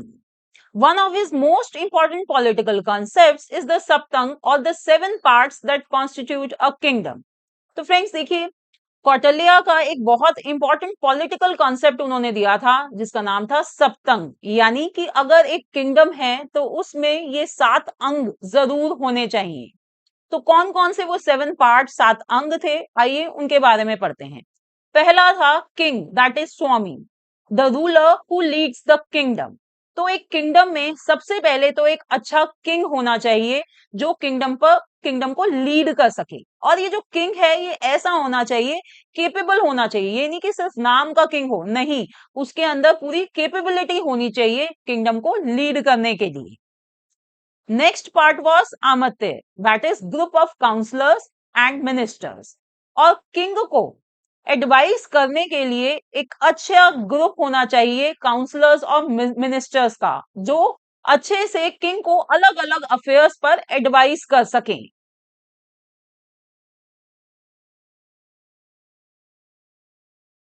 Next anga was territory and people, that is Janapada, the land and its population. देखिए तीसरा अंग था related to territory and people, जिसे मिलकर जनपद बनता था। तो ये इसका मतलब था कि भाई जो लैंड हो, वो किंगडम में जो लैंड हो वो फर्टाइल होना चाहिए, और वो जो लोग हों वो वेल पॉपुलेटेड जगह होनी चाहिए। ज्यादा लोग होंगे तो आर्मी के लिए ज्यादा उनको रिसोर्सेज मिलेंगे, और काम करने वाले भी लोग काफी मिल जाएंगे। इसी तरह अब चौथा अंग क्या था, fortified cities, that is Durg, strong towns for defence. तो चौथा अंग के बारे में कौटिल्य ने बताया कि जो मेजर सिटीज होनी चाहिए, जो मेजर सिटीज थी वो वेल फोर्टिफाइड होनी चाहिए, जिससे कि जो एनिमीज हैं वो उन पर अटैक ना कर पाए। कि भाई दुर्ग जैसे कहते हैं ना, कि एक पूरा दुर्ग बना होना चाहिए कि जो एनिमी अगर कोई आए दुश्मन तो आसानी से उन सिटीज पर अपना कैप्चर ना कर पाए। Fifth one was treasury, that is कोश, द किंगडम्स वेल्थ। अब देखिए फिफ्थ इंपॉर्टेंट अंग था ट्रेजरी, यानी कि राजकोष जिसे हम कहते हैं। तो फ्रेंड्स ऑब्वियस सी बात है, किसी भी किंगडम को चलाने के लिए पैसे की, वेल्थ की जरूरत तो पड़ती ही पड़ती थी। चाहे वो इंफ्रास्ट्रक्चर डेवलप करने के लिए हो, चाहे वो अपनी आर्मी मेंटेन करने के लिए हो, चाहे लोगों की भलाई के लिए कोई प्रोग्राम चलाना है उसके लिए हो, तो एक एक अच्छे किंगडम में ट्रेजरी भरपूर मात्रा में, यानी कि राजकोष भरा रहना चाहिए। Next point was army and law enforcement, danda, forces for defence and law and order. अब छठा अंग था कि भाई एक प्रॉपर आर्मी होनी चाहिए, कि दुश्मन से, अगर कोई दुश्मन अटैक करता है तो उससे लड़ने के लिए एक अच्छी आर्मी होनी चाहिए। और दूसरा, किंगडम के with in law and order maintain करने के लिए भी होना चाहिए, जिससे कि अगर कोई भी अगर अगेंस्ट जा रहा है, कोई गलत काम कर रहा है, तो उसको दंड मिल पाए, दंड यानी पनिशमेंट मिल पाए। एंड द लास्ट अंग वॉज अलाइज, दैट इज मित्र, फ्रेंडली किंगडम्स फॉर सपोर्ट। अब देखिए चाहे कोई भी एम्पायर कितना ही बड़ा क्यों ना हो, उसको कभी ना कभी फ्रेंडली किंगडम्स यानी मित्र की जरूरत पड़ती ही थी। तो इसलिए कौटिल्य ने सप्त अंग में इसको भी इंक्लूड करा, अलाइज, कि भाई वो चाहते थे कि जो किंगडम हो उसके आसपास फ्रेंडली किंगडम्स, अच्छे रिलेशन वाले किंगडम्स जरूर होने चाहिए, जिससे कि किसी भी क्राइसिस के टाइम पे, बुरे वक्त के टाइम पर उन किंगडम से मदद मांगी जा सके। सो फ्रेंड्स, अब आपको समझ आ गया होगा कि कौटिल्य कितने इंपॉर्टेंट थे in the rise of Chandragupta Maurya. अब ऐसे ही फ्रेंड्स चंद्रगुप्त मौर्य आगे राज करते रहे, मौर्यन एम्पायर एक्सपैंड होता रहा और फिर आए चंद्रगुप्त मौर्य के बेटे बिंदुसारा, उन्होंने राज करा। और फिर बिंदुसारा के बेटे आए और उन्होंने फ्रेंड्स जो, अब हम उनके बारे में, उन किंग के बारे में पढ़ने वाले हैं जिन्होंने हिस्ट्री में बहुत कुछ ऐसा करा जिससे कि पूरी हिस्ट्री ही बदल गई। तो आइए अब बात करते हैं the king who chose piece.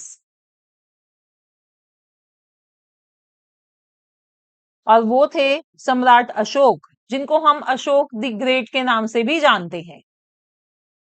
Ashok was a Mauryan emperor who ruled from 268 to 232 BCE. He is renowned for his role in spreading Buddhism and promoting peace. तो जो अशोक थे, उन्होंने Mauryan emperor, as a Mauryan emperor उन्होंने rule करा 268 to 232 BC तक, ये उनका time period रहा। और वो जाने गए और वो ज्यादा फेमस हुए किस चीज के लिए? बुद्धिज्म स्प्रेड करने के लिए और शांति को प्रमोट करने के लिए। Ashok was initially a fierce warrior and an able administrator. But शुरू में जो अशोक थे वो एक फियर्स वॉरियर थे, यानी कि वो एक बहुत बड़े योद्धा थे और वो जाने जाते थे अपने आक्रामक लड़ाई के उसके लिए, लड़ाकू स्टाइल के लिए, कि वो बहुत बड़े योद्धा थे। और एक एबल एडमिनिस्ट्रेटर थे, यानी कि वो एक एबल शासक भी थे। He expanded the empire to cover most of India except the far south, including Bangladesh, Pakistan, and parts of Afghanistan. और वैसे तो अशोक ने जो एम्पायर था, इतना बड़ा एम्पायर इनहेरिट करा था, बट उन्होंने इस एम्पायर को एक्सपैंड भी बहुत ज्यादा करा। उन्होंने ऑलमोस्ट सारी इंडिया पर अपना कब्जा कर लिया था एक्सेप्ट द फार साउथ। और उन्होंने फिर फ्रेंड्स ये जो आज की डेट में हम इन देशों को जानते हैं, बांग्लादेश, पाकिस्तान और कुछ पार्ट्स ऑफ अफगानिस्तान, इनको भी अपने एम्पायर में कंसोलिडेट कर लिया था। तो इतनी ज्यादा इन्होंने लड़ाइयां लड़ी थी कि इन्होंने इतना एम्पायर अपना एक्सपैंड कर लिया था। तो फिर ऐसा क्या हुआ कि सम्राट अशोक इतने शांति प्रिय बन गए? इसका रीजन था Kalinga war. The Kaling War, a brutal and bloody conflict, had a profound impact on Ashok. अब देखिए, अशोक का नेक्स्ट टारगेट था कलिंग, कलिंग को अपने एम्पायर में मिलाना। तो उन्होंने कलिंग वॉर लड़ी, पर उस वॉर में बहुत ज्यादा खून खराबा हुआ। अराउंड 1 लाख सैनिक उस वॉर में मारे गए थे, जिससे कि अशोका बहुत ज्यादा आहत हुए। He was deeply affected by mass violence and suffering, leading him to renounce war and embrace Buddhism. और इसी वजह से वो इतने ज्यादा जब आहत हो गए तो अशोक ने वॉर को हमेशा के लिए त्याग दिया और उन्होंने अपनाया बुद्धिज्म। और फ्रेंड्स, इन सारी चीजों का मेंशन अशोक ने अपने एडिक्ट्स, यानी जो शिलालेख उन्होंने बनवाए थे चट्टानों पर और पिलर्स पर, उन पर भी मेंशन करा हुआ है। साफ साफ उन्होंने बताया है, ऑनेस्टली उन्होंने एक्सेप्ट करी हुई है बातें कि भाई वो पहले जो थे एक फियर्स वॉरियर थे और कैसे कलिंग वॉर के बाद उनमें इतना चेंज आया कि उन्होंने बुद्धिज्म को एम्ब्रेस भी कर लिया और वो इतने शांति प्रिय बन गए। तो अशोक के एडिक्ट्स में ये सारी बातें लिखी हुई हैं। और उन्होंने बुद्धिज्म को, इस धर्म को अपनाया तो था ही, इसके साथ साथ उन्होंने इसको बहुत फैलाया भी था। उन्होंने अपने रिप्रेजेंटेटिव्स भेजे दूसरी जगहों पर, जैसे कि श्रीलंका में, थाईलैंड में और सेंट्रल एशिया में, to spread the teachings of Buddhism. Ashoka promoted dharma through edicts inscribed on rocks and pillars across his vast empire. और अशोक ने बुद्धिज्म तो प्रमोट करा ही करा था, उसके साथ साथ उन्होंने धर्म को भी प्रमोट करा। धर्म जो, जिसे उस टाइम पर धम्म भी कहा जाता था, तो ये सारी चीजें उन्होंने प्रमोट करी अपनी एडिक्ट से। देखिए ये है एडिक्ट्स, यानी शिलालेख। इनमें जो इंस्क्रिप्शंस हैं ये आपको दिखाई दे रही हैं, ये सभी इंस्क्राइब कराई गई रॉक्स पर, पिलर्स पर, यानी चट्टानों पर, खंभों पर। इन इन सभी जगहों पर अशोक ने धम्म धम्म को प्रमोट करा। तो फ्रेंड्स, ये धर्म क्या था? धर्म था, इसमें इंक्लूडेड था जैसे कि सोशल वेलफेयर, इसकी टीचिंग्स इंक्लूडेड थी। फिर रिलीजियस टॉलरेंस इंक्लूडेड था कि भाई जो धर्म है सबको एक दूसरे की धर्म की रिस्पेक्ट करनी चाहिए। फिर इसके अलावा और भी बहुत सारी ऐसी चीजें थी जिनको अशोक ने प्रमोट करा। नॉन वायलेंस था उसमें से एक बहुत बड़ा फैक्टर। और ये जो सारे एडिक्ट्स थे ये अशोक ने ट्रेड रूट्स पर लगवाए। क्यों? आप समझिए दोस्तों इस बात को कि उस टाइम पर माइंडसेट कैसा था। वो एक ऐसा एरा था जब हमेशा सारा टाइम बस वॉर ही चलती रहती थी। तो जो सिविलियंस थे, जो लोग थे, उनका भी माइंडसेट ऐसा था कि भाई हाँ, हमें अपना एम्पायर एक्सपैंड करना है और लड़ाइयां करके हमें अपना एम्पायर एक्सपैंड करना है। तो जब एकदम से ऐसा पीस आया तो लोगों का माइंडसेट भी चेंज करना पड़ा था भाई, जिससे कि अशोक ने तो अपने आप को शांति प्रिय कर लिया, पर प्रजा को भी तो उसी हिसाब से उनका भी तो माइंडसेट चेंज करना होगा। तो इसलिए अशोक ने ये सारे एडिक्ट्स ट्रेड रूट्स पर भी लगवाए, जिससे कि लोग आते जाते इनको पढ़ें और उनका जो माइंडसेट है वो चेंज हो। These edicts were written in common languages like Prakrit and Brahmi. और ये एडिक्ट्स लिखे गए थे उस टाइम की जो कॉमन लैंग्वेजेस थी, जो लैंग्वेजेस उस टाइम पर प्रचलन में थी, जैसे कि प्राकृत और ब्रह्मी। In his edicts, Ashok called himself Devnampiya Piyadasi. First word means beloved of the gods. Second word means who regards others with kindness. Ashok ने अपने इन एडिक्ट्स में अपने आप को देवनाम पिया पियादसी बुलाया। देखिए इसका मतलब क्या है। जो फर्स्ट वर्ड है देवनाम पिया, इसका मतलब है देवताओं का प्यारा। और पियादसी का मतलब है वो व्यक्ति जिसके मन में दूसरों के लिए दया का भाव हो। तो अशोका ने अपने आप को देवनाम पिया पियादसी बुलाया अपने एडिक्ट्स में।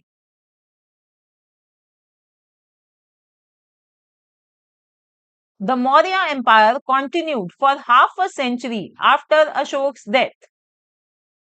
अब ऐसा ही चलता रहा और सम्राट अशोक की डेथ के बाद, उनकी मृत्यु के बाद जो मौर्य एम्पायर था सिर्फ वो 50 साल और चला। ऐसा क्यों? Because his successors were unable to hold the empire together and many of the smaller kingdoms broke off and became independent. क्योंकि फ्रेंड्स अनफॉर्चुनेटली सम्राट अशोक के बाद जो उनके सक्सेसर्स आए वो इतने एबल नहीं थे। वो जो पूरा एम्पायर था उसको नहीं संभाल पा रहे थे, जिसकी वजह से जो छोटे छोटे किंगडम्स थे उन्होंने अपने आप को उस एम्पायर से अलग कर लिया और वो इंडिपेंडेंट हो गए।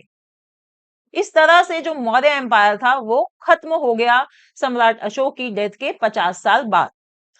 Around 185 BCE, India started on another phase of her journey, that is the age of reorganization. अब देखिए अराउंड 185 BCE में इतिहास के पन्ने पलट रहे थे और जो हमारा भारत था वो एक नए फेज में एंटर कर रहा था, जिसे हम कहते हैं द एज ऑफ रीऑर्गेनाइजेशन, जिसके बारे में हम अपने नेक्स्ट चैप्टर में पढ़ेंगे।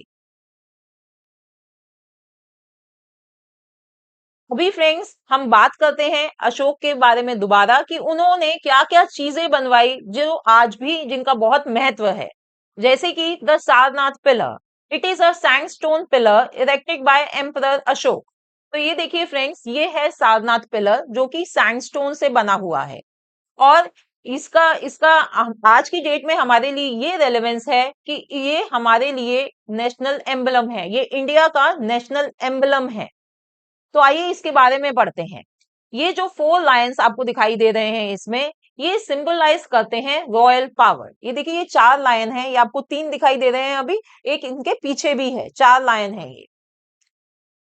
And on the ring below 4 powerful animals, elephant, bull, horse and one more lion along with धर्म चक्र और व्हील ऑफ धर्म। और इन लायंस के नीचे फ्रेंड्स ये जो रिंग है इन पर दर्शाए गए हैं उस टाइम के 4 पावरफुल एनिमल्स। कौन कौन से? एलिफेंट, बुल, हॉर्स और एक और लायन। और यहां पर आपको एक ये व्हील दिखाई दे रहा है, ये व्हील है व्हील ऑफ धर्म यानी धर्म चक्र। It symbolizes teachings of Buddhism. तो ये है सारनाथ पिलर जो हमारे इंडिया का नेशनल एम्बलम है अब।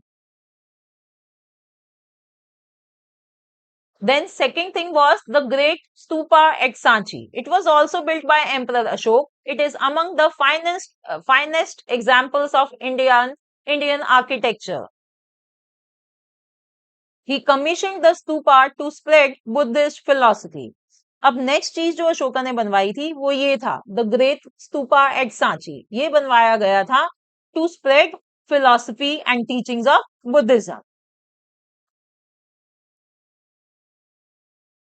अब फ्रेंड्स हम बात करते हैं that how was life in the modern period.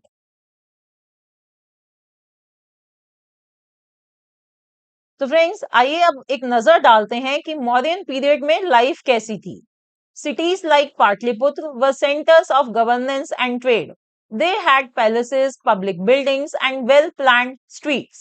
तो जो बड़ी-बड़ी cities थी, जैसे कि पाटलिपुत्र, तो वो सेंटर थे किस चीज के? गवर्नेंस यानी एडमिनिस्ट्रेशन के और ट्रेड के। यहीं से सारी एडमिनिस्ट्रेशन होती थी, यहीं से सारा व्यापार होता था। तो यहाँ पर क्या थे? बड़े-बड़े पैलेसेस थे, किले थे, पब्लिक बिल्डिंग्स थी, जहां पर मीटिंग्स वगैरह होती थी, और जो स्ट्रीट्स थी वो बिल्कुल वेल प्लान्ड थी। तो पूरा एक टाउन की तरह वेल प्लान्ड सिटीज थी ये। Officials of the administration of the empire, merchants and artisans played key roles in the city life. और यहाँ पर देखिए कौन कौन लोग रहते थे। डेफिनेटली भाई गवर्नेंस यानी एडमिनिस्ट्रेशन संभालनी है तो उससे रिलेटेड ऑफिशियल्स रहते थे। फिर ट्रेडिंग का सेंटर था तो मर्चेंट्स थे, जो व्यापारी थे, और आर्टिजन्स वगैरह भी यहीं पर इन बड़ी बड़ी सिटीज में रहते थे। With a well-organized taxation system and flourishing trade, the treasury remained full, indicating empire's growth and prosperity. अब देखिए यहाँ पर हम बात कर रहे हैं वेल ऑर्गेनाइज्ड टैक्सेशन सिस्टम की। इससे आपको कुछ याद आया? जी हाँ, जो कौटिल्य थे, चाणक्य थे, उन्होंने बात करी थी ना एक वेल ऑर्गेनाइज्ड टैक्सेशन सिस्टम की। तो इसका मतलब वो अभी भी उसको अपनाया हुआ था उन्होंने, और वो अभी भी अच्छे से चल रहा था, और उसकी वजह से फ्लरिशिंग ट्रेड भी हो रहा था। और जब flourishing trade, well organised taxation system था, तो जो ट्रेजरी यानी जो सप्तंग में एक हमने पार्ट पढ़ा था, ट्रेजरी राजकोष, वो हमेशा भरा रहता था। और जब राजकोष भरा होगा तो उससे पता चलता है कि एम्पायर कितना अच्छा फल फूल रहा था। Cities had street signs, couriers for messages, and wooden houses up to 2 stories tall. और जैसे कि मैंने अभी आपको बताया, जो ये सिटीज थी, बड़ी बड़ी सिटीज, ये इनमें वेल प्लान्ड स्ट्रीट्स थी, और उन स्ट्रीट्स में साइंस भी थे। दे हैड स्ट्रीट साइंस, और मैसेजेस भेजने के लिए कोरियर भी थे। और देखिए घर जो थे वो घर लकड़ी के बनते थे, और वो भी 2 मंजिल, 2 मंजिल तक घर हुआ बना करते थे उस time. Water vessels were kept on streets in case of fire. और स्ट्रीट्स पर बर्तन से पानी से भरे हुए बड़े बड़े बर्तन भी रखा करते थे कि अगर किसी केस में फायर लग जाए तो उसको बुझाने के लिए वो पानी काम आएगा। People wore cotton clothes, lower garment to the knees, upper garment over shoulders, and leather shoes with designs. और देखिए लोग कैसे कपड़े पहनते थे? कॉटन के कपड़े पहना करते थे। जो लोअर गारमेंट होता था वो नीज तक होता था, और जो अपर गारमेंट एक छोटा सा कपड़ा होता था शोल्डर्स के ऊपर लिया करते थे। और वो शूज पहना करते थे लेदर के डिजाइन वाले।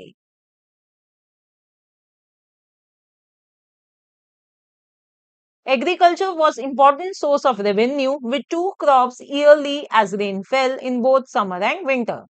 तो जैसे कि हम शुरू से ही पढ़ते आए हैं कि एग्रीकल्चर जो था वो इस टाइम पर एक बहुत इंपॉर्टेंट सोर्स था रेवेन्यू का। और 2 टाइम जो क्रॉप्स थी वो उगाई जाती थी साल में, समर्स में और विंटर्स में। The Soha Gaul copper plate inscription shows the Mauryas built granaries to store grain against famines.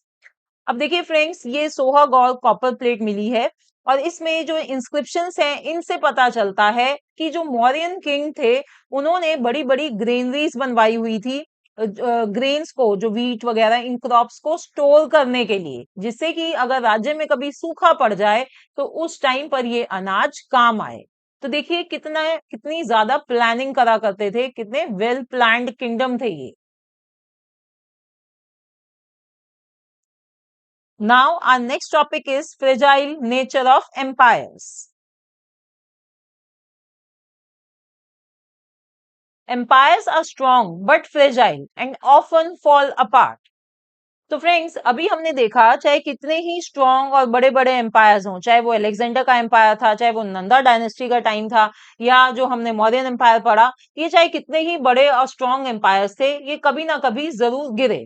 तो ऐसा ऐसा क्यों हुआ, क्या रीजंस थे एम्पायर के डिक्लाइन होने पे? तो आइए इन रीजंस को पढ़ते हैं। Few local kings tried to become independent due to heavy tribute demands. तो देखिए जो ये एम्पर थे, ये कुछ राजाओं को ट्रिब्यूटरीज बनाया करते थे, ये हमने पढ़ा। तो जो वो लोकल किंग्स थे, वो क्या करते थे कि वो इंडिपेंडेंट बनने की कोशिश करते थे। क्यों? क्योंकि उनको बहुत ज्यादा ट्रिब्यूट देना पड़ता था, जो टैक्सेस वगैरह उनको सब पे करना पड़ता था एम्पर को, वो बहुत ज्यादा था। तो उससे छुटकारा पाने के लिए ये लोकल किंग्स ट्राई करा करते थे कि ये स्वतंत्र हो जाएं। Weak rulers, after strong ones, make local kings to stop paying tribute. और कई बार इतिहास में ऐसा भी हुआ है कि एक स्ट्रॉन्ग शासक के बाद एक वीक रूलर आया है, तो बस जो ये ट्रिब्यूटरीज थे, ये तो एक ऐसा मौका ही ढूंढते थे और वो उस टाइम पर ट्रिब्यूट पे करना बंद कर देते थे।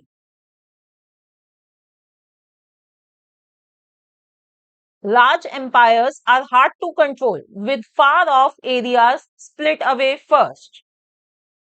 अब फ्रेंड्स देखिए जितने बड़े बड़े एम्पायर होते थे उनको कंट्रोल करना, उनको संभालना उतना ही मुश्किल होता था। ये स्पेशली हमने देखा था जो अलेक्जेंडर का एम्पायर था। अलेक्जेंडर ने जब इंडियन सब कॉन्टिनेंट पर बहुत ज्यादा एरिया उसका कंट्रोल कर लिया था, तो जब मौर्यन एम्पायर जो राइज हो रहा था, उसने वो सारा एरिया वापस इंडिया में ले लिया था। तो जितना बड़ा एम्पायर होता था उसको संभालना उतना ही मुश्किल होता था। Next reason was economic crisis caused by natural calamities like long drought or flood could shake an empire's structure. तो कई बार क्या होता था कि नेचुरल कैलामिटीज आ जाती थी, सूखा पड़ जाता था या बाढ़ आ जाती थी, और ये बहुत लंबे टाइम तक ऐसा चलता रहता था, जिसकी वजह से जो एम्पायर का पूरा स्ट्रक्चर था वो हिल जाता था, वो और एम्पायर वीक हो जाता था economically. And last but not least, empires are built through war and force, making them unstable at their core. और फ्रेंड्स देखिए जो लास्ट रीजन ये यहाँ पर लिखा है, ये है कि भाई जो एम्पायर्स, जो इतने बड़े बड़े एम्पायर्स बनते थे, ये बनते थे लड़ाइयों से, फोर्सफुली जब लड़ाइयां करी जाती थी और का जो एरिया था वो अपने अंडर लिया जाता था। तो यानी कि जो इनकी नींव थी वही बहुत अनस्टेबल थी, वही बहुत कमजोर थी। कैसी नींव होगी किसी एम्पायर की जो इतने लड़ाइयों से वो बनाया गया था? तो ये भी एक बहुत बड़ा रीजन था कि जो इतने बड़े बड़े एम्पायर थे वो फाइनली कभी ना कभी गिर गए।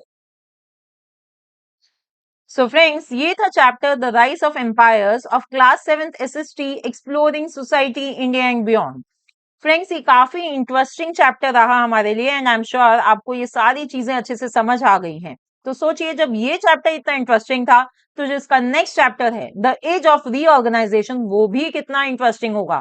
तो इस चैप्टर पर भी हमने वीडियो बनाई हुई है, तो उसे भी जरूर देखिएगा। Okay, thanks for watching, see in the next video, bye bye.